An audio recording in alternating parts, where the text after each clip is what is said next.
Hello दोस्तों, हमारे YouTube channel study 2.0 में आपका स्वागत है। हम तुम्हें सिखाएंगे ऐसे समीकरणों को हल कैसे करते हैं। जैसे ये लिखा है 64x माइनस के 2y 2x बराबर 8 को हल करो। अपन को क्या मान निकालना है? x का मान लिख रहे हो क्योंकि एक चर है। x और y होते तो दो चर होता, ये एक चर समीकरण बोलते हैं इसको। तो अपन करेंगे हल। हल करोगे, ये लिखा है 64x माइनस के 2x बराबर 8। अपन को क्या निकालना है? x का मान निकालोगे। 64 में थे 2x गए, ये 64x है, ये 2x है। 64 में थे 2x गए तो बचे कितने? 62x। कितने बचे? 62x बराबर 8। जो गुणा की संख्या है 62 कहाँ चली जाएगी? बराबर के उस साइड बटे में। 8 बटे 62, 2 से ऊपर नीचे भाग चला जाएगा। ऐसी संख्या से काटते हैं, एक का भाग तो दोनों में जाता है, लगाओ सभी संख्या में जाता है जीरो को छोड़कर। इस ए 8 से कट जाएगी लेकिन ए 8 से नहीं कटेगी। ये 2 से कट जाएगी, ये भी 2 से कट जाएगी। ये 62 से कट जाएगी लेकिन ये तो नहीं कटेगी। तो 2 से नीचे ही संख्या, ऐसी संख्या लेते हैं जिन संख्या का इसमें भी भाग चला जाए और इसमें भी भाग चला जाए, उसको बोलते हैं कटना। तो 2 से काट लें अपन, 2 चौक 8, कितनी बार भाग गया? 4 बार। इसका 2 का भाग 62 में कितनी बार जाएगा? 2 तिया 6, 2 एकम 2, 31 बार। तो x का मान क्या आएगा अपने ऊपर 4 नीचे 31। तो अपना x का मान क्या आया? 4/31। अगर ऊपर बड़ी होती नीचे छोटी होती तो छोटी संख्या का अपन भाग लगा लेते। ऐसे मान के चलो जो होती 31/4, तो 4 का भाग लगा लेते, कितनी बार जाता? 4 सत्ते 28, 4 8 32, लेकिन ये 31 ही है तो कितनी बार जाएगा? 4 सत्ते 28। 31 में से 28 गए तो बचे कितने? 3। नीचे भाग किसका दिया था? 4। इसको बोलते 7 सही 3/4।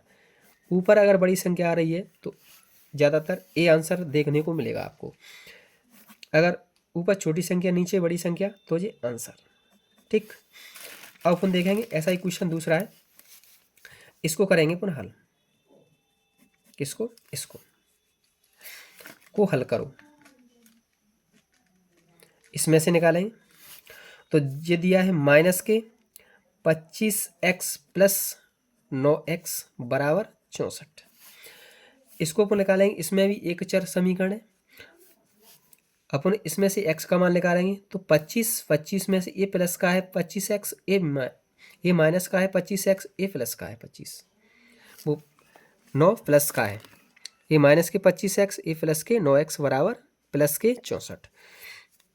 तो 25 में से 9x गए तो बचे कितने? माइनस के 16x बराबर कितने? 64। ये है गुणा की संख्या कहाँ चली जाएगी? बटे में, बराबर के उस साइड। x बराबर 64 बटे माइनस साइन सहित माइनस के 16 से ही कट जाएगी, 2 से कट जाएगी, 2 से काट लो। लेकिन मुझे तो दिख रहा है कि 16 का ये भी गुणनखंड है, ये भी एक गुणनखंड है, तो 16 का भाग दोनों में चला जाएगा। 16 एकम 16, 16 चौक 64। x का मान क्या आया? 4 बटे माइनस के 1। एक का भाग लगाओगे तो कितनी बार जाएगा? माइनस के 4 बार जाएगा। तो x बराबर कितना आया? माइनस के 4। अब ऐसे ही क्वेश्चन और देखें अपन, तो ये दिया है क्वेश्चन नंबर 3। क्वेश्चन नंबर 3 दिया है 10x माइनस के 2x बराबर 16। 10x में से प्लस के 10x में से माइनस के 2x गए तो बचे कितने? प्लस के 8x, क्योंकि प्लस के ज़्यादा है तो प्लस के बचेंगे, बटे में 16। तो x बराबर 16 बटे में क्या चला जाएगा? ये गुणा की संख्या होती है वो किस में जाती है? बराबर के साइड बटे में। तो इससे काट ले, 8 दूनी 16। तो x का मान कितना आया? कितना आया? 2। एक बच्चे का एक का भाग दोगे तो क्या अंतर आया? कुछ नहीं, वैसे ये आएगा 2/1, क्योंकि 8 का भाग 8 में एक बार गया, 8 का भाग 16 में कितनी बार गया? 2 बार। तो x का मान एक का भाग लगाओगे 2 में तो क्या आएगा? 2। ज़्यादातर ए स्टेप काट देते हैं, लिखते नहीं। अब नंबर देखें अपन क्वेश्चन नंबर 4, हल करें। ये दिया है माइनस के 5x प्लस के 10x बराबर में दिया है 25। ये माइनस के 5x है, ये प्लस के 10x है। प्लस के 10x में से माइनस के 5x गए तो बचेंगे कितने? प्लस के 5x, क्योंकि प्लस की संख्या ज़्यादा है, बराबर में 25। तो x बराबर 25 गुणा की संख्या कहाँ जाएगी, 60 बटे में, तो 5 से काट लें, 5 एकम 5 और 5 25, 5 का भाग 5 में एक बार, 5 का भाग 25 में कितनी बार, 5 बार। तो x का मान कितना आया, 5 बटे 1, 1 का भाग लगाओगे तो क्या अंतर आएगा, 1 पंजे 5, कितनी बार, 5। ऐसे सवाल देखने के लिए हमारे चैनल पर नए हैं तो सब्सक्राइब करें, बेल आइकन दबाएं, प्लीज़ शेयर करना ना भूलें।